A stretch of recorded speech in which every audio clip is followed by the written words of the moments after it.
রয়েছে সেগুলো কোনটা ফলো করলে আসলে শিক্ষার্থীরা ভৌত সবচেয়ে বেশি বিজ্ঞানের কমন ওই করবে? সব প্রশ্নের আপনার একটাই অ্যান্সার হবে, কনসেপ্ট ক্লিয়ার রাখতে হবে। আচ্ছা, আমাদের এমসিকিউ এমন আসে না যে আপনি একটা জায়গা থেকে মুখস্থ করে লিখতে পারবেন। আপনি 10টা বই ঘেটে 10টা এমসিকিউ 100টা এমসিকিউ পড়লেন 10টা করে, ঠিক। তো সেই 100টা এমসিকিউর মধ্যে হয়তো আসবেই না পরীক্ষায়, সেটা আপনাকে বুঝে অ্যান্সার করতে হবে। ঠিক আছে, যেরকম ধরুন আমি একটা এক্সাম্পল দিচ্ছি, একটা কোশ্চেন হয়তো বললো যে কোনো বস্তুকে উত্তল লেন্সের যদি ফোকাসে রাখা হয় তাহলে প্রতিবিম্ব কোথায় গঠিত হবে। এটা স্টুডেন্টসরা মুখস্থ বলে দিতে পারবে যে ফোকাসে রাখলে অসীমে গঠিত হবে। তা এটা সোজা, কিন্তু সেক্ষেত্রে যদি ফোকাস বাদ দিয়ে অন্য কোনো পজিশন বলে দেয় যে এফ আর 2F এর মধ্যে বা 2F অসীমের মধ্যে, তাকে ভাবতে হবে, তাকে ছবিটা ভাবতে হবে যে অ্যাকচুয়ালি কীভাবে জিনিসটা হচ্ছে। প্রত্যেকটা পজিশন হয়ে মুখস্থ রাখা সম্ভব ঠিক, নয়। ঠিক, ঠিক। মানে তো কনসেপ্ট ক্লিয়ার না থাকলে কনসেপ্ট ক্লিয়ার কোনোভাবেই রাখতে হবে। ফিজিক্যাল সায়েন্সে ভালো করা সম্ভব নয়। না। আর যে অধ্যায়গুলো রয়েছে এর মধ্যে যারা বিশেষ করে মুখস্থ বিদ্যা বা হিসাবে ব্রহ্মাস্ত্র হিসেবে কাজ করে, তারা কোন কোন অধ্যায়গুলো সাধারণত পড়তে পারে যে এই অধ্যায়গুলো? মুখস্থ বিদ্যা দিয়ে কেমিস্ট্রি কিছুটা চালানো যেতে পারে, আচ্ছা, মানে কিছুটা, জৈব তাও যৌগ কিছুটা জৈব যৌগ, অজৈব আর পরিবেশে রসায়ন, তারপরে পিরিয়ডিক টেবিল, আরও আচ্ছা, যে আচ্ছা, যে আচ্ছা। চ্যাপ্টার আছে, মানে পুরো অধ্যায়ে 8.1 2 3 4 5 6 এই যে 6টা চ্যাপ্টার আছে শেষের দিকে, এটা মোটামুটি মুখস্থ করে চালানো যেতে পারে, তাও খুব কঠিন।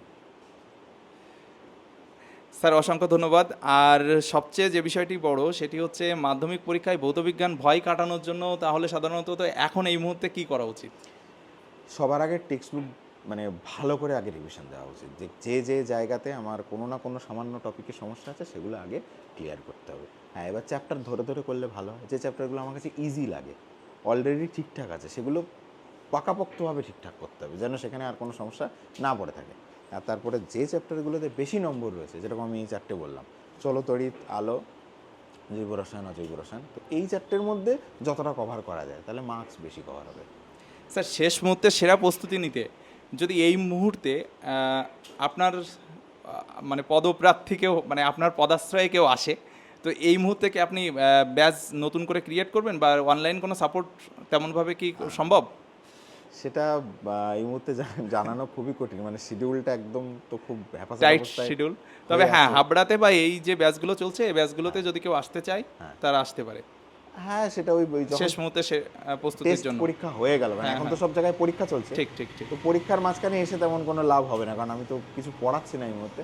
টেস্টের পরে হয়তো আবার হবে, হ্যাঁ, সে তখন সম্ভব। স্যার মাধ্যমিক 2025-এর যারা পরীক্ষা দেবে তাদের জন্য একটু ওয়েল উইশ করে দিন জাস্ট। তোমাদেরকে এটাই বলবো যে মন দিয়ে পড়াশুনো করো। যাদের টেক্সট ক্লিয়ার নেই সবার আগে টেক্সট বুকটা খুব ভালো করে পড়ো। টেক্সট বুক ক্লিয়ার হলে যখন তোমার কনসেপ্ট আস্তে আস্তে ক্লিয়ার হবে, যাদের নেই, তো তারপরে প্রশ্নবিচিত্রা, ডায়মার্টিক প্রশ্নবিচিত্রা সবাই জানো, ওর মধ্যে দেখবে যে চ্যাপ্টার ওয়াইজ কোশ্চেন করে দেওয়া আছে, সেখান থেকে তুমি নিজের কোশ্চেন বা প্রিপারেশন রেডি করতে থাকো। যে চ্যাপ্টারটা করবে সেই চ্যাপ্টারটা আগে ভালো করে কমপ্লিট করো, তারপরে অন্য চ্যাপ্টারে যাও।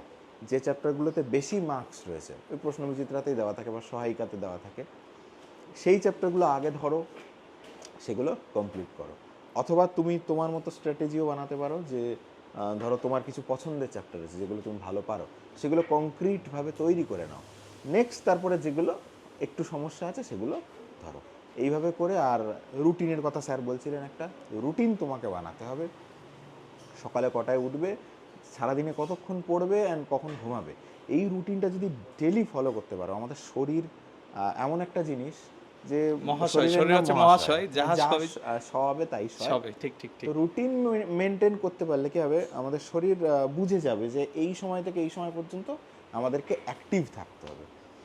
তো এটা আমি স্টুডেন্টদেরকে সবসময় বলি যে যদি মাথায় স্ট্রেস থাকে, যে পড়া তোমার করতে 2 ঘন্টা লাগবে, যদি তুমি স্ট্রেস ফ্রিভাবে সেই পড়াটাই নিয়ম মাফিক করতে পারো, একই পড়া আধ ঘন্টায় হয়ে যাবে, সেখানে একদম, সময় একদম, একদম। সেভ সময় হয়ে হ্যাঁ, যাচ্ছে। অনেকটাই বেঁচে যায়।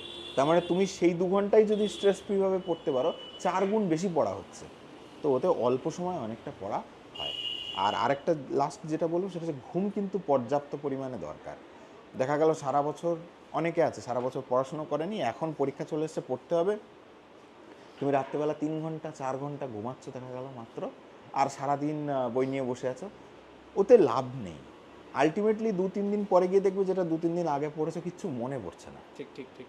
মানে কারণ ভুলে যাওয়ার রাত্রেবেলা- প্রবণতা একদম, বেড়ে যায়। আমরা যখন রাত্রেবেলা ঘুমাই, যেরকম ধরো তুমি একটা ফাইল সেভ করো মোবাইলে, কোনো একটা কিছু ডাউনলোড করলে মানে মেমোরিতে সেভ হলো, তো আমাদের মাথায় যে সেভ হওয়ার ব্যাপারটা ওটা কিন্তু রাত্রেবেলা হয় ঘুমানোর সময়। ঘুম যদি পর্যাপ্ত পরিমাণে না হয়, তুমি সারাদিনে যেটা পড়েছো সেটা তোমার মাথায় থাকবে না, স্মৃতিতে স্টোর হবে না। তুমি যখন রিকল করতে চাইবে জিনিসটা, তোমার মেমোরিতে তো নেই, তাহলে পড়াটা কিন্তু আমার বেকার গেল। একদম। তো সেই জন্য এই মুহূর্তে বেশি ঘুম তো সম্ভব নয়, তবুও বলবো 6 ঘন্টা থেকে 7 ঘন্টা এই মিনিমাম ঘুমটুকু যেন সবার থাকে। আর এই মানে ঘুম থেকে ওঠার পরে মানে জেগে জেগে ঘুমানো যাবে না।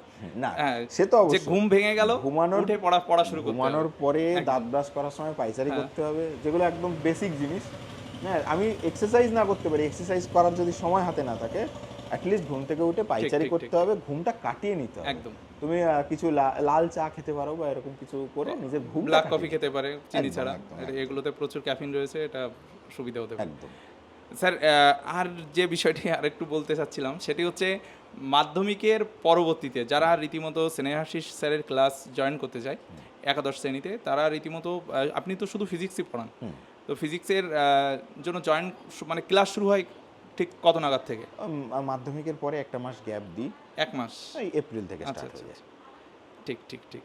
স্যার অসংখ্য ধন্যবাদ সময় দেওয়ার জন্য আমাদেরকে, আর আপনি তো সঙ্গে থাকবেন। আর তোমাদের উদ্দেশ্যে জাস্ট একটু বলি, সেটি হচ্ছে নিউটন যখন সাফল্যের একদম শীর্ষে ছিলেন, তখন তার একজন ভীষণ মানে খ্যাপা শিষ্য তার পিছন ছাড়তো না। তো বলতে, স্যার আমি জানতে চাই যে কীভাবে আপনি এই সফলতা পেলেন, কীভাবে আপনি আপনার জীবনে এত সাকসেসফুল, যেটা করেন সেটাই সাকসেসফুল হন।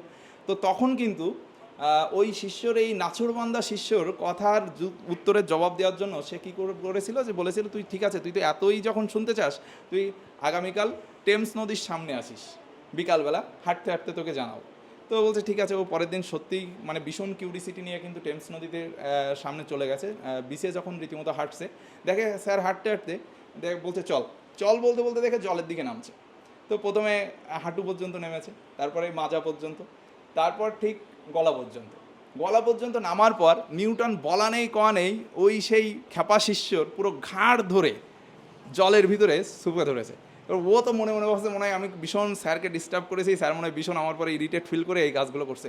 ও তো সেই দম নেওয়ার জন্য ভীষণ চেষ্টা করছে, যত চেষ্টা করছে ওর ঘাড় চেপে ধরছে। তো যতবার রীতিমতো ওঠার চেষ্টা করছে, ওকে কিন্তু চেপে চেপে ধরা হচ্ছে।